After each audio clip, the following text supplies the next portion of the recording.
22 अगस्त 2025 दोपहर करीब 12 बजे का समय था।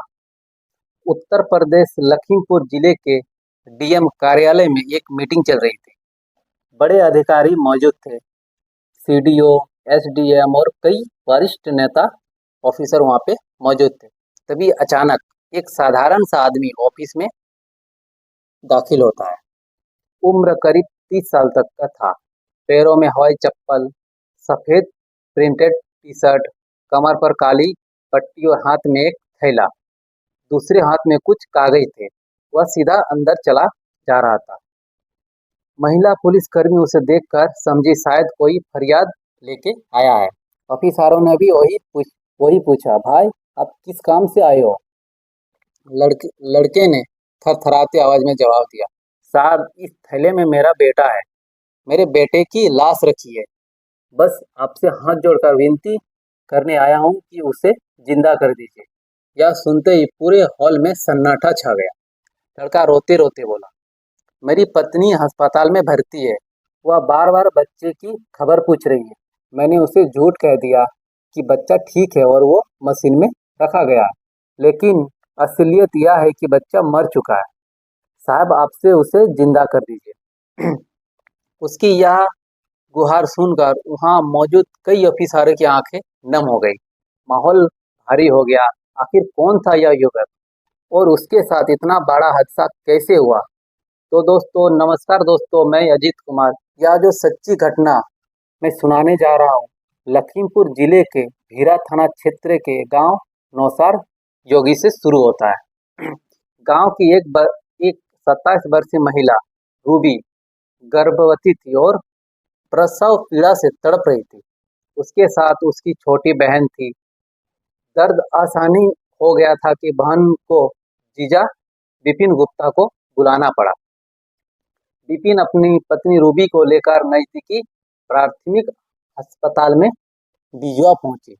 डॉक्टरों ने वहां जांच कर कहा, अभी डिलीवरी का समय पूरा नहीं हुआ है, मरीज को जिला अस्पताल लखीमपुर रेफर कर दीजिए। गरीब परिवार होने के बावजूद विपिन तुरंत पत्नी को जिला अस्पताल ले गया। लेकिन वहां हालत में बहुत सुधार नहीं हुआ। रूबी की बहन ने गांव की आशा कार्यकर्ता दीपा से मदद मांगी। दीपा ने सुझाव दिया, महबाबागंज के गोलदार हॉस्पिटल ले जाओ, वहां ठीक इलाज मिलेगा आपको। गरीब आदमी ने गरीब आदमी के पास विकल्प होते कहाँ है। उम्मीद की ही एक किरण देखकर विपिन रूबी को उसी निजी अस्पताल में ले गया।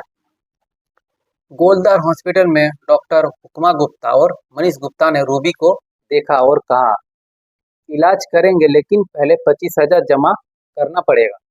विपिन ने हाथ जोड़कर कहा, साहब अभी मेरे पास 8,000 रुपया है। इलाज शुरू कर दो, बाकी पैसों का इंतजाम कर दूंगा। बस मेरी पत्नी को किसी तरह बचा लो। रिसेप्शन पर उसने 8,000 रुपया जमा कर दिए और इलाज शुरू हुआ। लेकिन मुश्किल से 12 से 15 घंटे बाद डॉक्टरों ने मरीज को टरकाने का फैसला किया। नर्स ने गुस्से में वहां आई और बोली, इसको यहाँ से ले जाओ, हम इलाज नहीं करेंगे। परिवार वालों ने सब कोई बोला, कल क्यों नहीं बताया, हम कहीं और ले जाते। मगर डॉक्टर और नर्स ने कुछ नहीं सुना, सिर्फ एक ही बात बोलते बोलते रहे, यहाँ से ले जाओ। मजबूरन विपिन रूबी को दूसरे अस्पताल ले गया। नई हॉस्पिटल के डॉक्टर ने जब जांच शुरू की, उसके बाद उसने कहा, आप पहले क्यों नहीं लाए? किसी दवा का गलत असर हुआ इसके साथ, बच्चा पेट में ही मर चुका है। यह सुनते ही विपिन की दुनिया हिल गई। लेकिन उसने डॉक्टर से कहा, मेरी पत्नी को इस बात का पता नहीं चलना चाहिए, बस उसे बचा लीजिए आप। डॉक्टर ने मृत शिशु को पेट से निकालकर विपिन को थमा दिया। बोला, जाओ इसका अंतिम संस्कार कर दो। विपिन बच्चे को लेकर बाहर निकला। तभी रूबी की आंखें खुली और उसने देखा, बच्चा कैसा है? पति ने रोते हुए झूठ कहा, मशीन में रखा है, बिल्कुल ठीक है, तुम चिंता मत करो। असल में बच्चा कपड़े में लिपटा हुआ एक थैली में पड़ा था।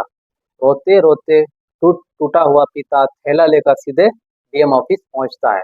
उसका दर्द सुनकर बैठक में बैठे अफिसर भावुक हो गए। तुरंत आदेश दिया गया, सीडीओ और एसडीएम के साथ सीएमओ डॉक्टर संतोष गुप्ता टीम लेकर गोलदार हॉस्पिटल पहुंचे।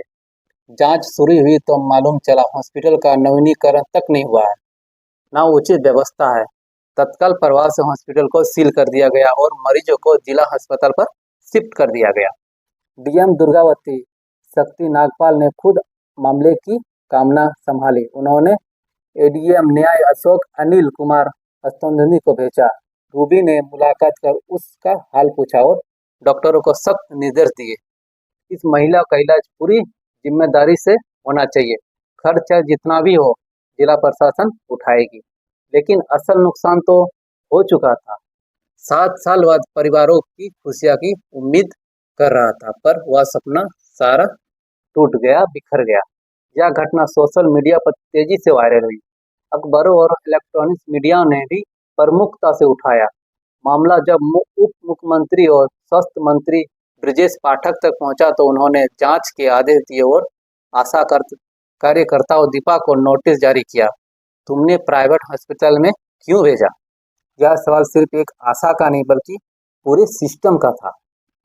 सोचिए, जब प्राथमिक स्वास्थ्य केंद्र, सामुदायिक केंद्र या जिला अस्पताल में सही इलाज ही नहीं मिले तो गरीब आदमी मजबूरन प्राइवेट हॉस्पिटल में क्यों ना जाए, और वहाँ पैसों की कमी से उसका परिवार मौत की ओर धकेला दिया जाता है।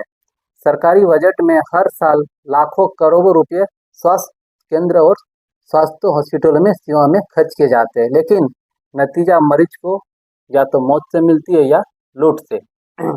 विपिन गुप्ता की कहानी आज हर मोबाइल स्क्रीन पर तैर रही है। उसका दर्द सिर्फ उसका निजी नहीं बल्कि उन लाखों गरीब परिवारों की सच्चाई है जो सही इलाज के लिए तरसते हैं। तो दोस्तों, इस कहानी को सुनाने का उद्देश्य किसी का दिल दुखाना नहीं है, बल्कि आपको जागरूक करना है। सरकार से हमें सिर्फ मुफ्त राशन या चुनावी वादों की मांग नहीं करना चाहिए। हमें अच्छी स्वास्थ्य सेवाएं, अच्छी शिक्षा और अच्छी सुरक्षित सड़कों की मांग करना चाहिए। यही असली अधिकार है। तो अपना ख्याल रखें, सुरक्षित रहे, सतर्क रहे। जय हिंद, जय भारत।